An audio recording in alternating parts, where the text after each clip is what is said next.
Happy Thursday. You lose track of these things because we had a 3-day weekend, and for most of Tuesday I thought it was Monday, and for most of yesterday I thought, it's Thursday, the 18th day of February 2021. This is Wake Up Wenatchee Valley, safely on the air. Thanks for starting your day with us. It is sunrise. Sunrise is right now. We get 10 and a half hours of daylight as we get going here at the 7 a.m. hour. 23 degrees. Couple of patches of sun breaks. For the most part, we're for a cloudy day. Get ready for a little bit of snow this afternoon, maybe about a half an inch. Some locations close to an inch as the system begins to work its way through. And then we're probably going to be done with that for a while. Then unseasonably warm weather. Forecast details are coming up. So we're going to get a little bit of snow. Lake Wenatchee Plain, maybe 2, 3, 4 inches of snow.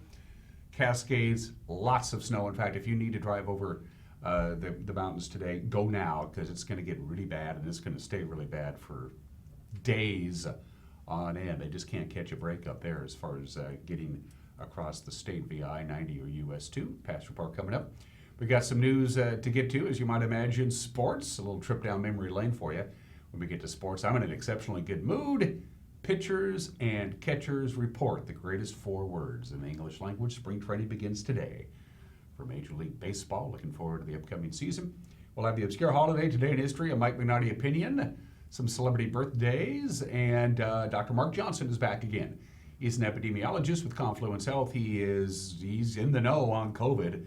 We'll talk about the latest developments on COVID, the people who are getting their second round of vaccines. Very informational conversation with Dr. Johnson. That comes up in the back half of the hour. 2 minutes after the hour. Here we go. Let's start out with our views around the valley and north central Washington, courtesy of Localtel's Sky-Fi high-speed wireless setup, which is where the cameras are. Got about 75 of them scattered all over the place, some even out in the basin. Hi, Wenatchee. It's pretty. You got some pinkish and some peach colored there and covered in snow. And again, just a little bit of snow coming, not too much, maybe about a half an inch, maybe an inch at the most. Not going to come down in great big buckets, and most of it will be later on this afternoon. So if you got some errands to run, you don't want to drive in the snow, just plan accordingly. Good morning to Wenatchee from our cross camera, which always begins our festivities because it's an incredible view. Who's kidding who? From this point forward, it's our little game. Megan gets to choose, and I get to decide what we're looking at. Cole's Corner, correct? Yeah. Yay! I'm 1 for 1, and the only reason I can always remember Cole's Corner is that big swath of where there's no trees, and that's where those power lines run all the way over to western Washington. In fact, you can actually see the route that it takes. Outside of that, the snow-covered Lake Wenatchee area is taking camera number 2's position and doing it well. Camera 3. Waterville. That's Root Canyon, but we're looking at Waterville, so I'm half right. The camera is our Root Canyon camera, but what we're looking at is actually the lovely town of Waterville. Hello, Waterville. It's good to see you. We love our friends up there in H2Oville, United States of America. Pine Canyon is still closed. They're not going to open it for quite some time. They got the rock slide, and they got to stabilize the slope, and now they got snow. So Badger Mountain Road is seeing quite a bit of traffic for those folks who have to drive from the Wenatchee Valley up to the Waterville area. It's about the only other option that you have. On the other hand, it's kind of a fun drive. Very pretty. Camera number 4. Can't wait for this one. Two Rivers up to Lake Wenatchee.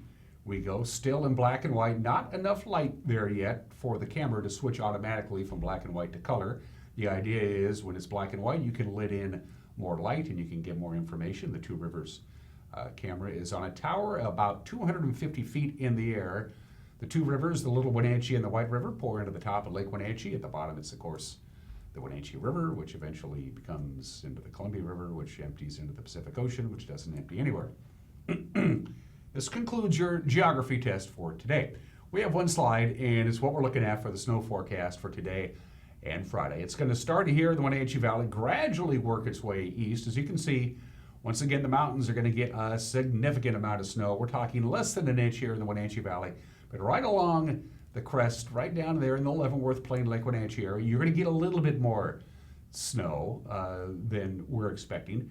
A little bit more snow down to the south than the Wenatchee Valley. But again, the timing is mid to late morning today after the patchy freezing fog burns off, and then it's going to push through the area. It's going to impact the Cascades by the middle of today, slowly slides east throughout the course of the day. So we're not expecting a lot of snow, just enough to maybe make things a little dicey. Outside of that, we're used to it now. I mean, we've had some snow, no question about it, from the National Weather Service. Here we go. Cloudy today, snow, yeah, mostly in the noon hours.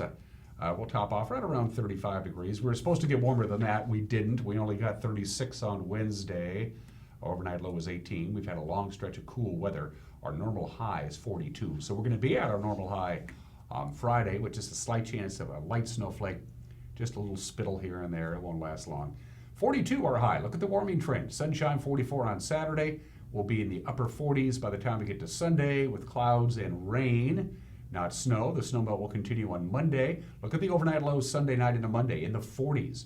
Very mild temperatures and some rain heading our way. A little mini Pineapple Express, if you will. And then slightly cooler with clearer skies on Tuesday and Wednesday. All in all, it's pretty typical February weather. Nothing really dramatic going on out there. No advisories or anything like that. We're good to go. Just a little bit of light snow later on this afternoon.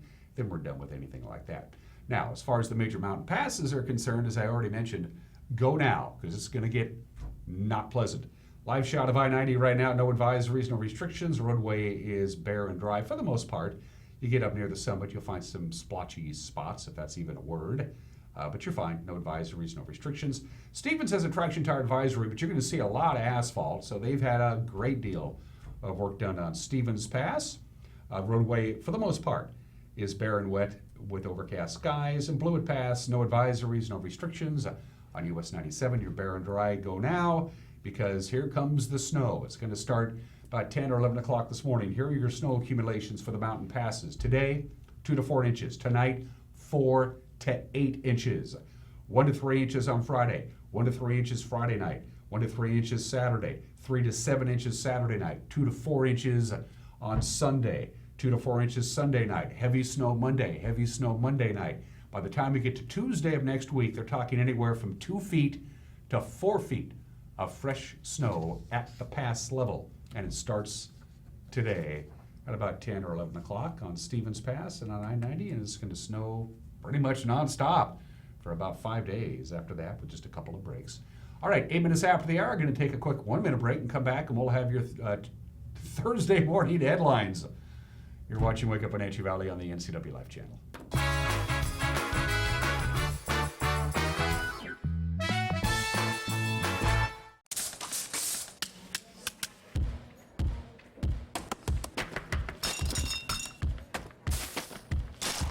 Winco, we do everything. Everything. Everything to save you money.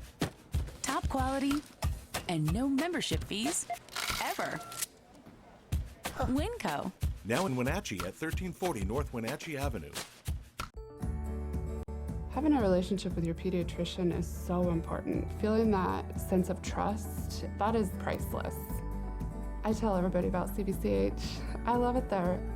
When I make an appointment, I don't have to take an entire day off. As a working mom, my life is really busy. Family time is everything. That's what we all work towards. And I feel like CBCH respects that.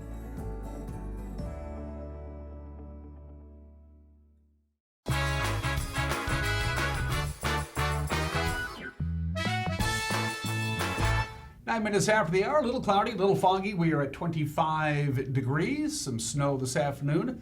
An inch, maybe, probably more like a half an inch for the Wenatchee Valley. Snow tapers off. We warm up with some snowmelt and some sunshine starting on Friday. And here are your headlines. Authorities are searching for a missing 14-year-old girl who was last seen with 2 unknown adults in her parents' car. They found her parents' car in the Chelan area. Take a look. That is Rebecca Basel. Now, officials initially thought the girl might have been headed to Spokane, so they issued an Amber Alert, but they've called off that Amber Alert in the Spokane area because they found the car back in Lake Chelan. Here's what we know. Tuesday night, the young lady that you see there, Rebecca Basel, and her 9-year-old brother took their parents' car, a 2015 silver Subaru Legacy, without their parents' knowledge. This is according to the Amber Alert. The two then drove to Malott, where an unknown man and woman joined them in the car, and then they returned to the Chelan area where Basil's younger brother was dropped off about 5 o'clock yesterday afternoon. Basil last seen with the man and the woman in the Subaru. This is according to the Amber Alert. Basil is an American Indian, 5'9" tall, about 120 pounds, black or brown straight hair and brown eyes. She is probably wearing a dark green Carhartt hoodie and light blue jeans with holes, according to the Amber Alert. A man awaiting trial for allegedly robbing a Banks Lake campsite and endangering 4 children in the process failed to get his case dismissed on Tuesday. 33-year-old Kai Michael Shelton has been in jail since November of 2019, 2 months after he allegedly robbed the campsite and struggled with the occupants. His partner, Becca Rosenberg, participated in the robbery while her 4 children waited in the getaway van.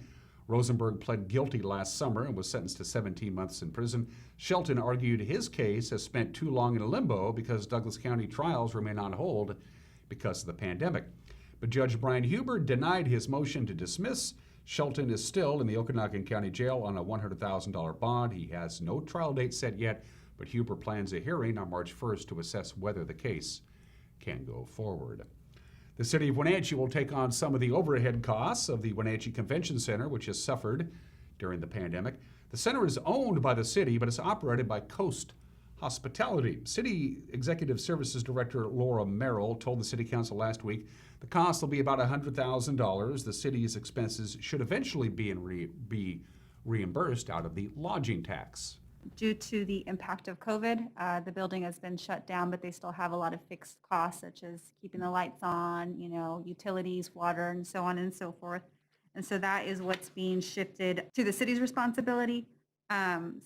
Domestic water, sanitary sewer, natural gas, electric power, and telephone service. So as I mentioned, the pandemic has caused quite an impact, not only to the building, but just tourism, events in general. Not being able to gather has been one of the consistent things. While things have fluctuated over time in terms of what's open and what's closed, indoor gatherings have pretty much been, not allowed in any shape or form.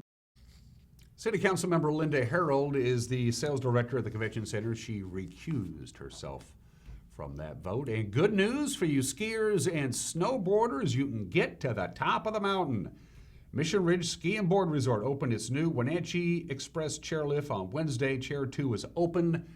You can get to the top. The high-speed chairlift replaces the old Liberator Express, features chairs with plexiglass bubble covers, and a shorter ride time. In a video earlier this month, the owner of Mission Ridge, Larry Skrenvanich, said the new lift will be transformational for the Wenatchee Ski Resort. Well, I'm standing here at Midway watching this Wenatchee Express spin for the first time, and it's quite a exciting feeling. It's a long path of from where it started to here. I'm just proud of everybody. I feel like this lift is going to transform Mission Ridge. It's too transformational. It's going to be the focal feature of the ridge. That with the natural beauty and skiing that we have here is something special. But this is going to be transformational. That's good news from our friends up on top of the mountain. That's what's making headlines at 14 minutes after the hour. Grant with weather and news, Eric with sports. We provide you with our local newscast, the NCW Life Evening News at 5, 6, and 10 every weeknight. Holidays exceptions with a preview of tonight's news. Here's Grant.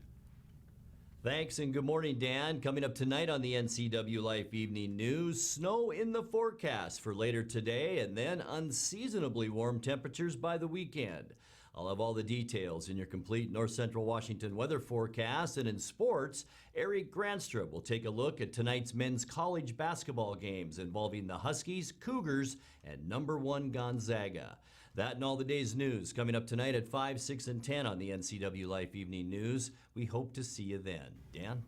Thank you, Grant. Yeah, the Gonzaga men, they haven't played a home game in like a month. They get to play at home tonight, though.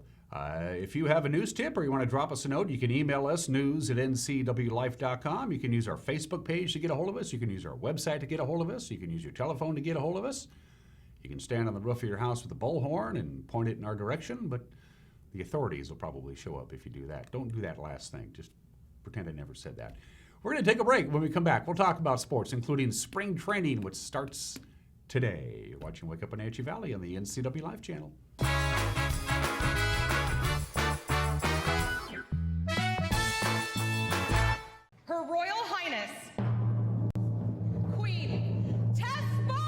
Join the NCW Life channel for coverage of the Kashmir Valley Bank Royalty Selection Pageant Saturday, February 27th. The countdown to coronation begins at 6 with the pageant to follow at 7. Coverage is sponsored by Harvest Valley Pest Control, Laura Mounter Real Estate, and Earthwise Pet.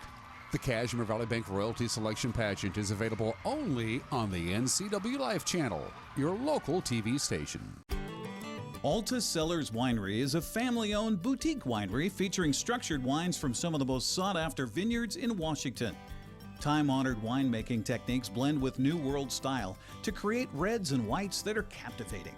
Located in the original firehouse in downtown Manson, the spacious indoor-outdoor setting provides the perfect backdrop to indulge in a sit-down wine experience. You're invited to come enjoy this firsthand at Alta Cellars, now open in Manson.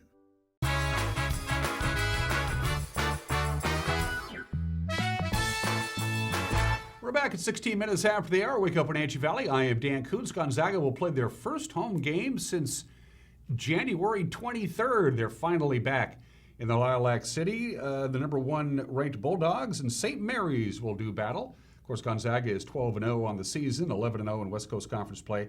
The Gales are the only team within the conference, anyway, that have given Gonzaga any type of competition this year.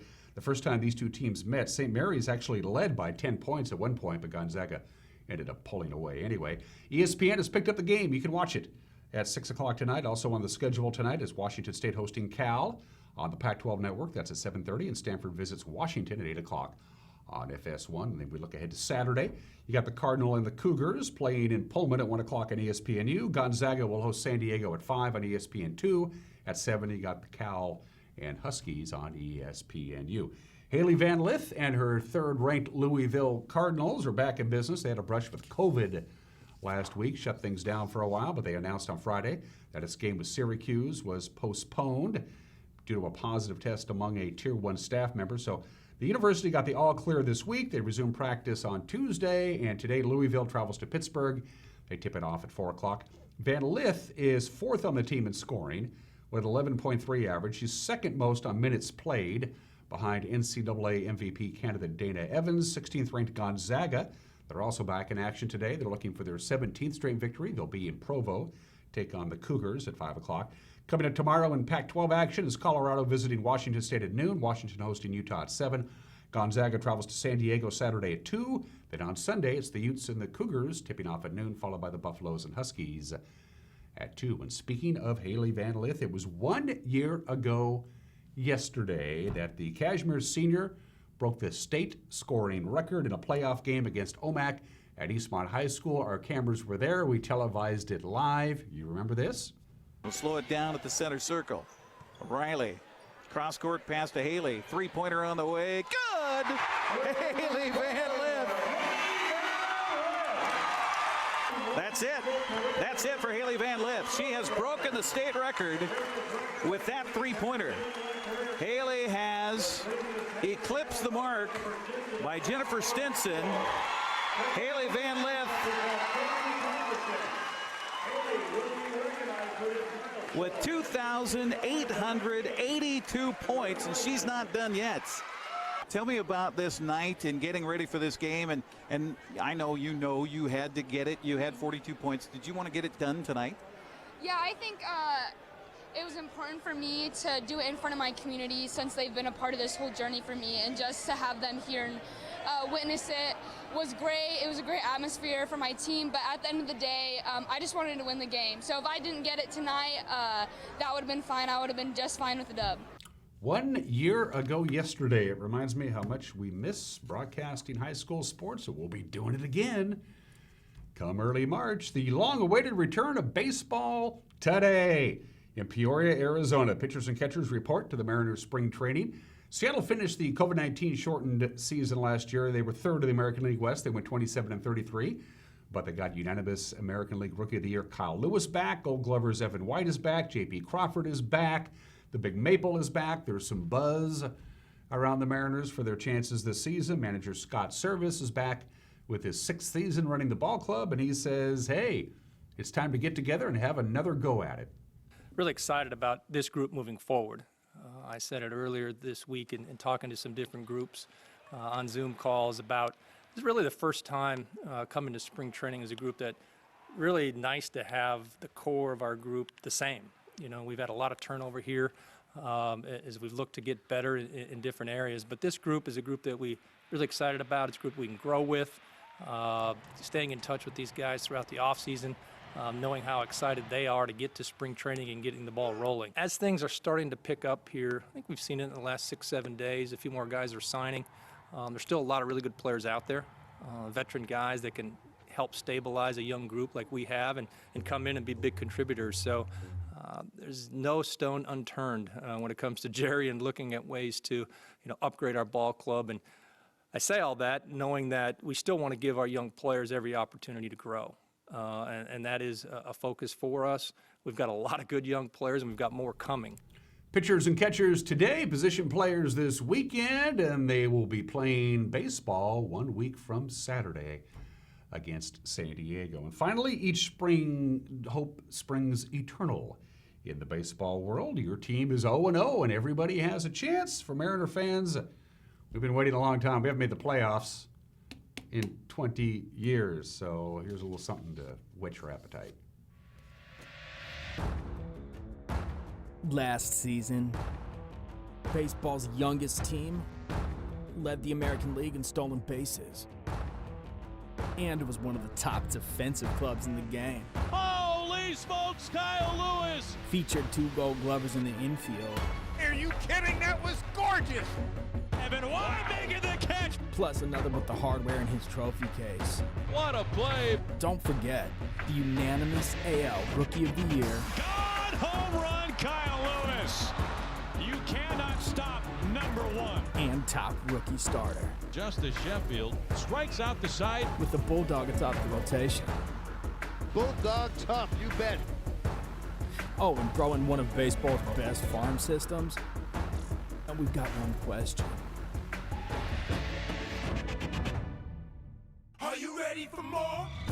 Mariners baseball. See us rise. Always hope in spring training. Those are just some of the games that people are playing at 23 minutes after the hour. Our obscure holiday, let's celebrate National Drink Wine Day. Most people don't need an excuse to this. It's more about the health benefits of wine, because if you drink wine in moderation, it's not bad for you. Heart disease, it's okay. It's culturally acceptable in many locations for kids to drink a little bit of wine during dinner. Wine goes way back. I mean, way, way back. 7,000 BC China, when they figured out, hey, if you let grapes ferment and you drink it, whoa, something's going on. And then it went to the Greeks, and they got into it, and then the Romans got into it, and they got even better with it. And then when the Roman Empire and Catholicism got together, wine became part of that. And then by the Middle Ages, wine was all over Europe, and then eventually in the United States. And wine has never been more popular than it is now. The United States alone, we consume 100 million gallons of wine a year. I'm not an expert, but that's a lot of wine. They drink even more wine in Italy and France, but we won't get in to that 24 minutes after the hour. Today in history, Elm Farm Ollie, there she is. It's the only known photo we could find of Elm Farm Ollie, who 91 years ago today, on February 18th, 1930, on a flight from Bismarck, Missouri to St. Louis, Missouri, they put Elm Farm Ollie on the darn plane, and she became not only the first cow to fly in an airplane, she also became the first cow to be milked in flight. The significance of this to historians is obviously enormous. It's one of the great milestones in American history, milking a cow on an airplane. It is what I can find. On a much different note, the largest robbery-motivated mass murder in this country's history took place in Seattle 38 years ago today, February 18th, 1983, the Wah-Mee Massacre at a private club in the International District in downtown Seattle. 13 people were killed, and one was seriously injured during the robbery. 2 people broke into the club. They hogtied everybody to the floor and shot everybody once in the head and robbed them. 1 person survived, was able to recover, testified, and identified the people who committed the murder. 13 dead in Chinatown in Seattle 38 years ago today. And 2 very significant NASCAR races. The race that made the Daytona 500 what it is today took place on this day back in 1979.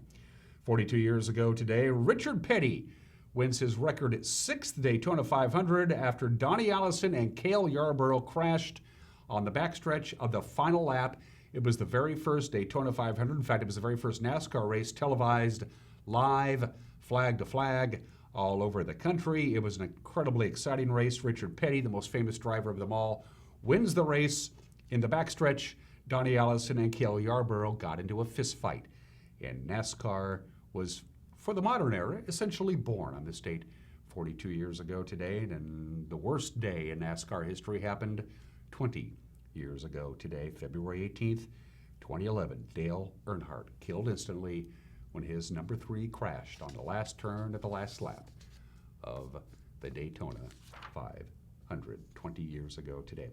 Birthdays, one of my favorite actors, George Kennedy. There was a while there in the 60s and 70s when it seemed like George Kennedy was in every movie ever made. He was great in Cool Hand Luke. He won the Academy Award for Best Supporting Actor, opposite Paul Newman in Cool Hand Luke, and then Airport, The Sons of Katie Elder, The Flight of the Phoenix, The Dirty Dozen, Thunderbolt and Lightfoot, Airport 75. He was in all the airport movies, Earthquake, all the disaster movies, the Naked Gun comedy series of films. The great George Kennedy, born in the state of 1925, died at the age of 91 in 2016. Toni Morrison, we lost Toni a couple of years ago, one of the greatest writers this country has ever produced. Won the Pulitzer Prize for her novel Beloved back in 1988. She won the Nobel Prize in Literature in 1993, Presidential Medal of Freedom. The great Toni Morrison, born in the state of 1931, and Yoko Ono. Yoko Ono is 88 years old today, has been living a very quiet life in Manhattan over the last 4 or 5 years. 28 minutes after the hour, going to take a break. Mike Mignotti has an opinion, and then I had a chance to sit down yesterday with Dr. Mark Johnson. He's an epidemiologist with Confluence Health, and we have some very important COVID information for you when we come back. You're watching Wake Up Wenatchee Valley on the NCW Live channel.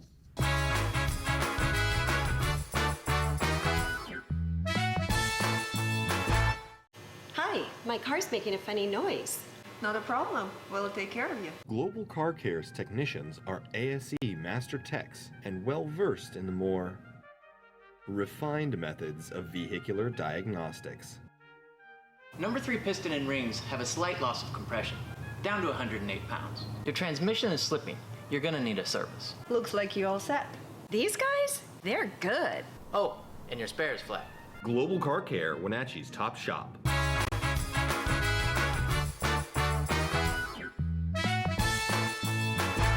Hey, this is Mike Mad Dog Mignotti, and everybody's entitled to my opinion. You know, I like my house a lot. It's a modest home. It's in a working class neighborhood.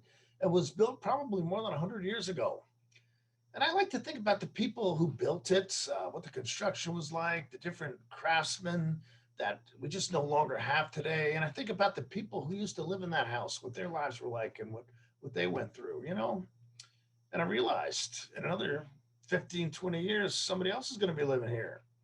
So I own the house, you know, but in reality, me and you, we're just renting here, aren't we? This is Mike, Mad Dog Mignotti, and that's my opinion.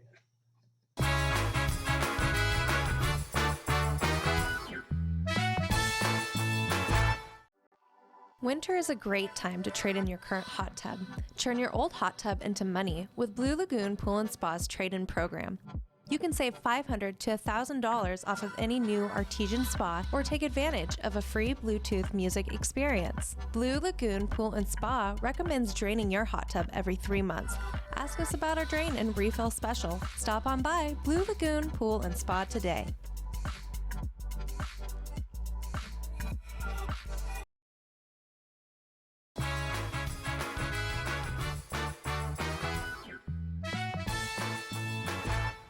Welcome back to Wake Up Wenatchee Valley. I am Dan Kuntz. Once a month, we check in with our friends at Confluence Health, and I'm glad that we do.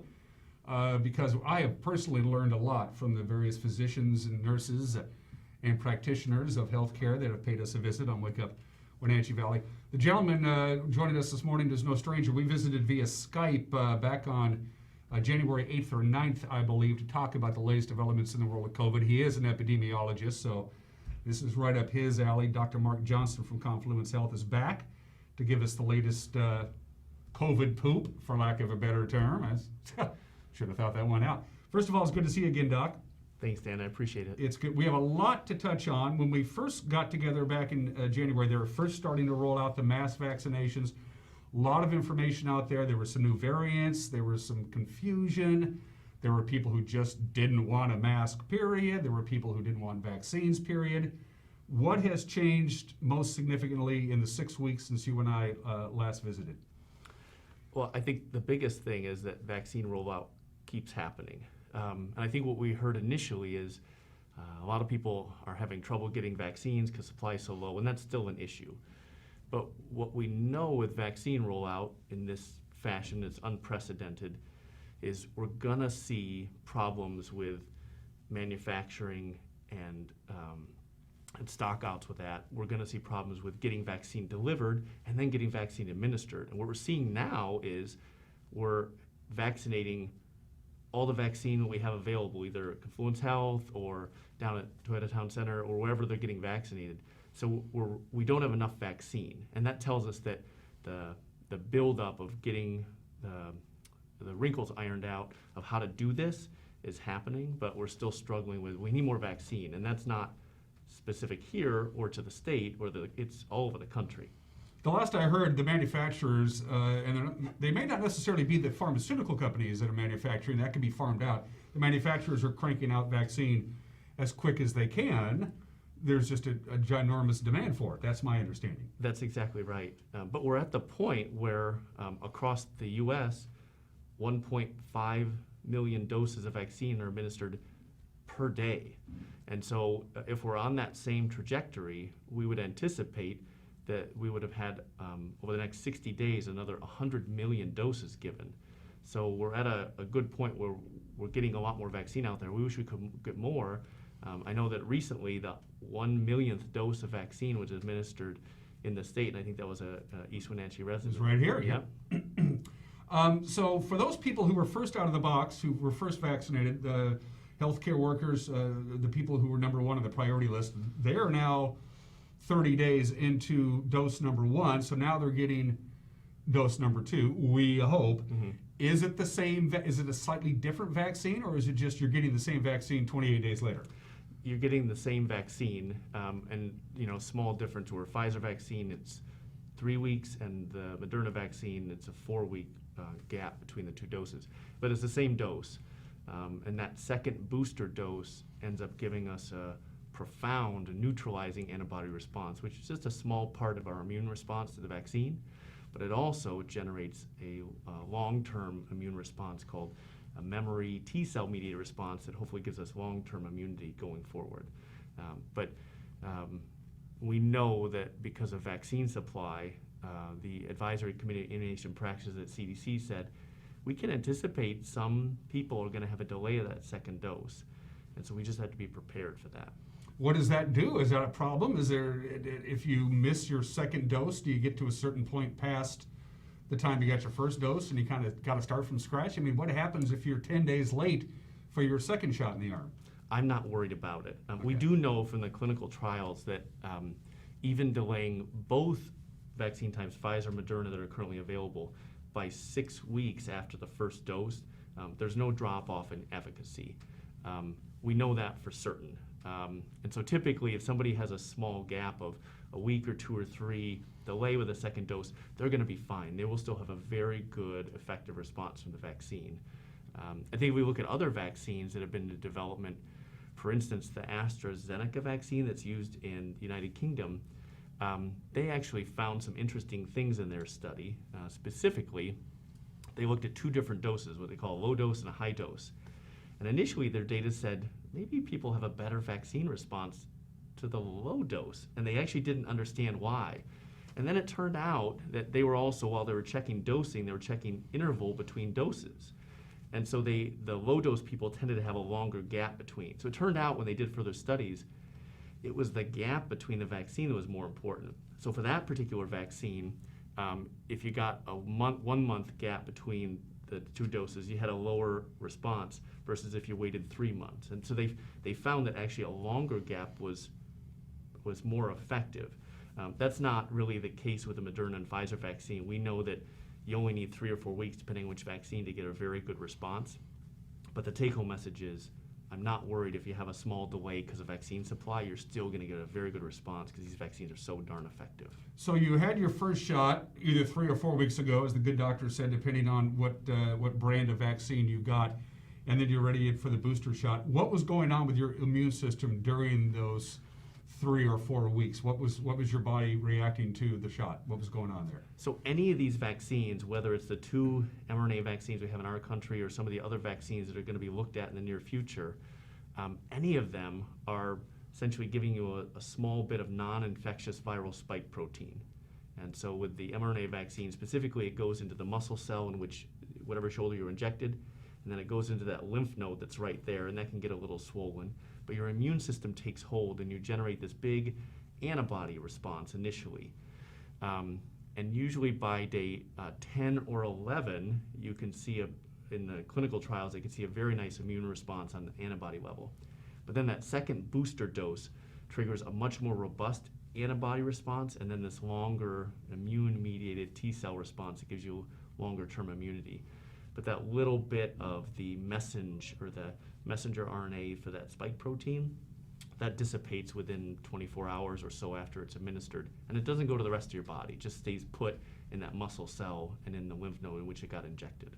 I asked you this question back in January, and the question was, if you had COVID and you recovered, are you therefore immune? And you said, we don't really know, medically speaking, whether you can get it again or get a different variant again. So the question now regarding to the vaccines, does this mean I've gone through the vaccine protocol, I've gotten my initial shot and then the booster shot, am I now immune to COVID? So you are immune to a very significant extent after vaccine to severe COVID. So for instance, when we talk about COVID disease, there's mild, moderate, and severe. And severe is the one where you end up in the hospital. So that's when you are so short of breath that your oxygen levels are low and you need to be in the hospital, monitored setting, and getting some additional treatment we can offer. Moderate disease means you feel pretty terrible. We do an x-ray and it says that there's some inflammation in your lungs, but your oxygen levels look okay. And then mild disease are people who just say, my muscles hurt, I've got a fever, I'm not eating anything, and it can be terrible and it can last for weeks, but they're really not in any danger of having a bad outcome, meaning dying from COVID. So those are kind of the gradients. And so the vaccine is very, very good against preventing moderate disease and exceptional at preventing severe disease. In other words, the vaccines keep people out of the hospital, they keep people out of the ICU, and it keeps them from dying from COVID. And so that's when we know the vaccines are very effective. We don't yet know for certain if the vaccine prevents asymptomatic transmission, meaning I've gotten vaccinated, could I get infected, not have symptoms, and inadvertently shed it to somebody else? There's some preliminary data that says probably that's true, but we need more data to confirm that, and that's ongoing. In the Moderna trial, they actually found between the first and second doses, before they're fully vaccinated, that the first dose seemed to reduce the rate of asymptomatic COVID infection in vaccine recipients by about 62% over that short 4-week period. So that's very important information, but we need more data before we say, you've gotten vaccinated, it's okay to take your mask off, because right now it's not. And that was going to be my next question, because you bring up a point. Masking is everywhere. I mean, people who don't wear masks are the ones who stand out now. I mean, whenever you're out in public. Is there a concern in your profession among your colleagues that people have gone through the inoculation vaccination protocol and they are now immune to, for the most part, so I don't have to wear the mask anymore. I can go shopping and bowling and whatever and breathe all over people. And is there a concern that people are going to start getting lax because they've gone through the process? there is very much a concern about that, and that's why everyone who gets a vaccine, we say, make sure you still wear your mask. And we do that because, number one, we're again not 100% certain the vaccine prevents against asymptomatic transmission of virus. And number two, it's kind of the idea of a belt and suspenders approach. You know, somebody whose pants don't fit very well, they put on a belt and it's still sagging, they put on suspenders and it's rock solid. It's that same kind of idea where if I get vaccinated, my vaccine protects me against ending up in the hospital with COVID. But my mask protects you. And that's kind of the theory that still exists. We also know that if there's a lot of virus circulating in the community or in a region or in the country, that's when we start to see these viral variants of concern pop up. And so we've kind of moved out of this huge winter surge of cases that we just had. And that's good news. But now's the time to really kind of be planning, well, how do we get everyone vaccinated and keep wearing masks in the meantime so that when, let's say, September rolls around, we're prepared and we have high rates of immunity in our population. That's so critically important for sure. We tell people wearing masks right now is important, especially with these new variants and especially as we're trying to understand how much impact they might have on the vaccine. Right now that impact seems to be very low, but some of the variants, if they end up becoming widely spread in the United States, could become a problem for people who got vaccinated even still. It's funny you brought up the interesting metaphor using both a belt and suspenders to hold up your pants, which brings us to Dr. Fauci, who has been rather vocal in his usage of a double mask. That's been the big thing now. We're learning more about masks even. It's hard to believe that.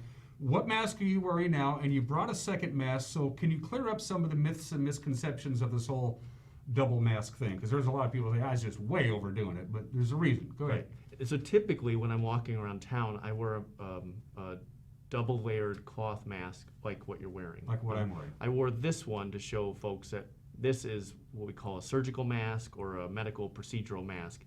And this is what most of us wear in the hospital for most patients who have COVID.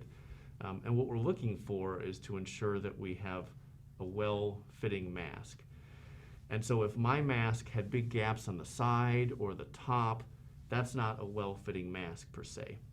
And so what the CDC said last week was, we need a well-fitting mask. And if your mask isn't well-fitting, then you should be moving to a double mask. And that's really the key. It's not that the CDC said everyone should double mask. The CDC said wear a mask and wear a mask that's well-fitting. And that's important. And so what they said is if your mask isn't well-fitting, there's two things you can do that they think is equally effective. Number one is the idea of knot and tuck. So if my mask was a little loose, they would say take this loop, pull it back, get it nice and tight, make a knot there, and then kind of tuck in the sides to make sure that there's not big gaps and your mask isn't wide open to the air. Same thing as well, make sure your nose is covered and all that sort of stuff. So that's one way to do it. And the other way is a double mask, which they felt like was about as effective as that knot and tuck approach. And so just to, for comparison, you say, well, my mask has a big open flap over here. If I get another mask over it, well, now that's just mashed it down. And so it's ensured that I've got a nice tight fit. It's a little more uncomfortable, but if this is the only way you can get a good fitting mask, then double masking it is. But it doesn't mean that everyone needs to double mask per se. But where this came from is we've had innumerable studies saying a mask, my mask protects you, and your mask protects me, and to some extent my mask protects myself. But what the CDC experiment that they did recently that led to this new recommendation is they took two mannequins, neither of which had received the vaccine because they're mannequins, and they used a salt aerosol, particularly potassium chloride, and so they were measuring how much aerosol did the mannequin see. And so they were checking two different things. If they put the mask on the mannequin that was spewing out the aerosol, or if they only put a mask on the mannequin that was seeing the aerosol, or if they put a mask on both. And they also were checking masks that were fitting. And that's where this came from. It said, well, if the mannequin that is infected or has, putting out this aerosols is wearing a mask that isn't well fitting, we don't have source control. The virus can shoot out. So that's why it was critically important. So double masking is a way to help you get a well-fitting mask. But the important thing is wear a well-fitting mask. And we talked about this, the good doctor and I, off camera. When it comes to masks, you do get what you pay for. I mean, I did a lot of comparison shopping when this whole mask thing first became a significant concern. I got a whole bunch of those that you're wearing because they have the little metal strip or aluminum, whatever it is, and it allows you to form it around your nose, and it keeps it from coming out your bridge of your nose. They call it the glass test. If you're wearing it and your glasses fog up, it's not really sealing very well. But they also have a very short shelf life. They're essentially disposable. You don't use them for weeks on end. You use them for just a little bit, and then you get rid of them. I went out and bought a bunch of these masks, and they cost me about $8 a piece, but I'm extremely happy with them, and I know they're working. And I think, doesn't everybody have 4 or 5 masks now? I mean, they're just there. You have them with you all the time. There's 2 in your car, and 1 at your house, and 1 in your briefcase, and 1 at your desk. I mean, is that... Yeah, and I think Washington State Department of Health did comment. They said some people just do not have the financial means to readily have access to a good mask. And that's a challenge, and so that's why, if you're out and about in town, some stores make them available. So there are ways to get them, but it's just, it's unfortunate that it should be fairly easy. But if you've got a good cloth mask with 2 layers in it like you're wearing, that's perfect. A couple more questions for Dr. Johnson, then we'll cut them loose as we continue to talk about COVID. We're now in phase 2 of Governor Inslee's phased reopening plan, so we're going to start seeing limited people going to movie theaters, eating inside restaurants with limited capacity. Any concern that we could start seeing a little uptick? Is it inevitable we're going to have a little bit of an uptick simply because we're now in that phase where we're going to be closer to people and it's kind of hard to eat with a mask on, that kind of deal? Is it inevitable we're going to have a little bit of an uptick, or are you feeling pretty good about this? Well, I am optimistic now that we're seeing more vaccine get out there. And I think that is what's driving the decrease in cases to some degree. It's that there are people who probably have at least short-term naturally acquired immunity after infection. People are getting vaccinated. And then I think people are doing a better job in general with masking. But that is true, that's a concern, that if we're not adhering to masking and social distancing, we could see some increase of cases. Now, I will admit that we knew that during the wintertime that was going to be the worst part of the pandemic. We knew it was. And it was terrible. The number of admissions we had in the hospital and deaths, there was just a lot. There was, for several weeks in a row, we had more cases in our hospital here in Wenatchee than they had in all the major UW hospitals in Seattle put together. And so we had our fair share of infections. So it's possible that we could see some uptick, but it's just people have to use their best judgment and try to minimize their exposure risk. But I think it's important to appreciate that as vaccine rollout progresses, it's not like we're going to all of a sudden hit a magic number and things are perfect. What we're going to see is, hopefully, as vaccine counts go up and the number of people getting vaccinated increases, that we start to see that benefit. And I think we're starting to see it a little bit. And what I mean is, we've had now, I think at last count, more than 40 million doses of vaccine across the United States, depending on which day we're talking about. And it's been a huge process. If we could do it faster, we would certainly do that, but we just, they're doing it as fast as they can. But as more people get vaccinated and we get more vaccine-derived immunity, and at least some other people have short-term naturally infected-derived immunity, that is providing us some benefit right now. And I think at last count there was more than 27 million Americans who had lab-confirmed COVID. And based on antibody serosurveys they did in November before the vaccine was available, we can estimate, maybe it's about 3 to 4 fold more people have gotten infected and we just missed it because they had mild or asymptomatic infection. And so if you think about it that way, you'd say, well, we are probably 30 to 35% of the population at this moment are immune to getting severely sick from reinfection because either vaccine or short-term naturally derived immunity. And that's important to know.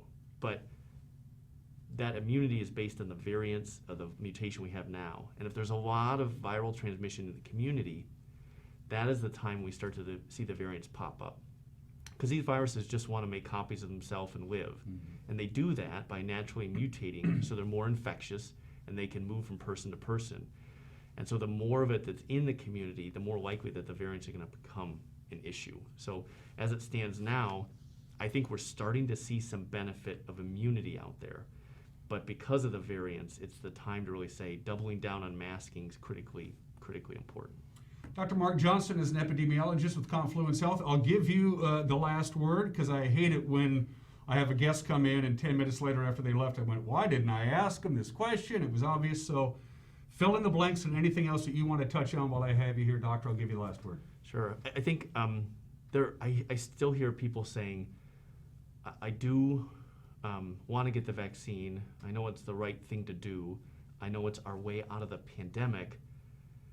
But I'm still just a little hesitant. I'd like to see more safety data.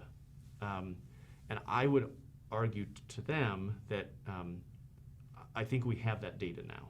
In other words, the clinical trials for the Pfizer Moderna vaccines, they started end of last summer.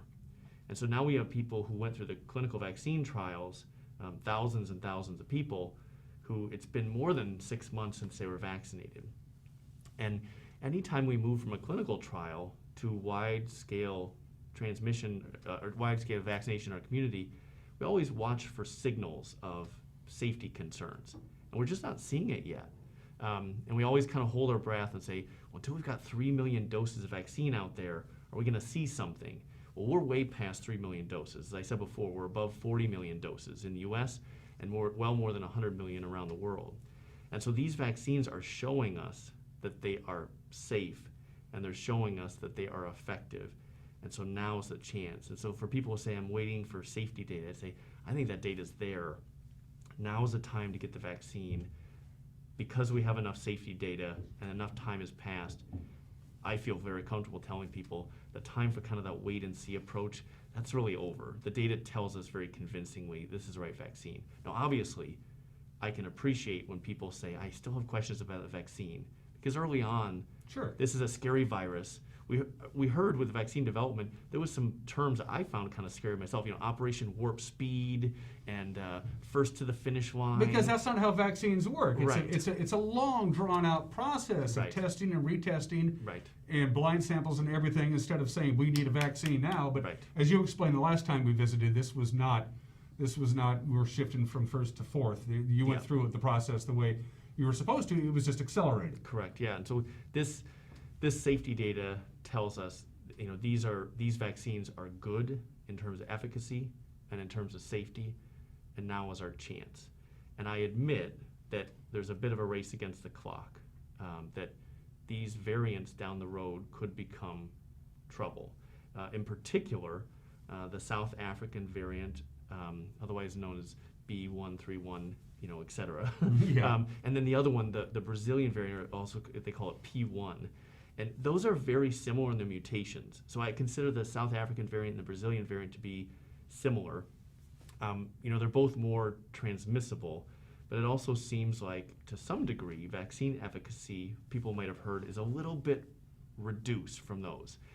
And I think the important point about that is, well, that may be to some degree, but what are we asking of the vaccines? The big thing we're asking are, if I get vaccinated, is it going to keep me out of the hospital? And is it going to keep me from dying from COVID? And even with the variant in South Africa, the vaccines we're seeing now still show that that's true.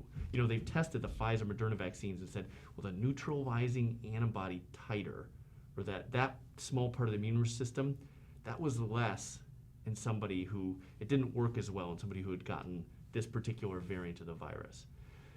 But the clinical data still is reassuring.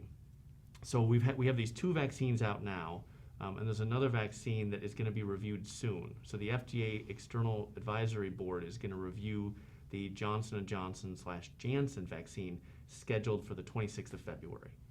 And they're going to look at all that data, hundreds and hundreds of pages of clinical data from the trials. But they also look at the data from South Africa that said, well, when that vaccine was given in the United States, it was 72% effective in preventing moderate or severe COVID disease. In South Africa, it was only 57% effective. But it still was very effective, almost 90% effective in preventing specifically severe disease. So people still got moderate disease to some degree, but it still kept people out of the hospital. And so the vaccines are still showing a significant benefit. But if the virus continues to mutate, because we have a ton of it in the community, eventually we worry that the vaccines might not work as well. Contingency plans are underway, but that's a race against the clock. And so the best thing people can do if you're worried about variants are, well, get yourself vaccinated now and wear that mask. Stay the course. That's right. Stay the course. Dr. Mark Johnson with Confluence Health with more COVID talk. This has become a regular feature now. And I'd like to have you on again as soon as developments warrant another visit. Thanks, Dan. I really appreciate it. Yep, I appreciate you coming by. You're watching Wake Up Wenatchee Valley, and we're going to be right back.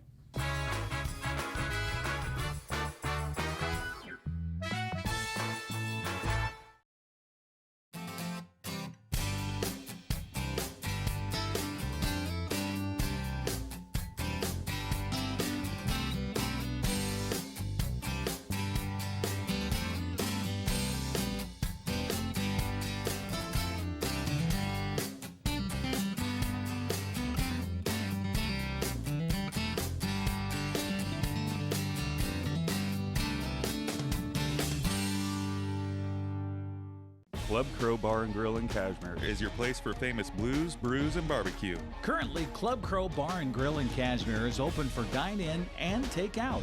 Owner Justin Hefner and his staff are just as excited as you to get back to their regularly scheduled full menu, music, and poker. So stay tuned. Meanwhile, Club Crow Bar and Grill in Cashmere is serving a limited menu for lunch and dinner, dine-in or take-out. Club Crow Bar and Grill in Cashmere, the coolest place in town. When you call Dick's Heating and Air Conditioning, you get 35 years of experience and customer service in the Wenatchee Valley. Dick's friendly staff strongly believe in repairing before replacing and service all major brands of HVAC units. Dick's Heating and Air Conditioning is your local, independent, trained comfort specialists, proudly serving all of North Central Washington. Call 884-6444 today. Contractors, furniture makers, and weekend do-it-yourselfers around North Central Washington will tell you that Lombard's Hardwood Supply is the place to get what you need. Lombard's full millwork shop can handle jobs large or small. Lombard's has a full line of interior and exterior doors available, as well as custom barn doors. From alderwood to zebrawood and everything in between, it's Lombard's Hardwood Supply on School Street in Sunny Slope. Like us on Facebook and check out our monthly special.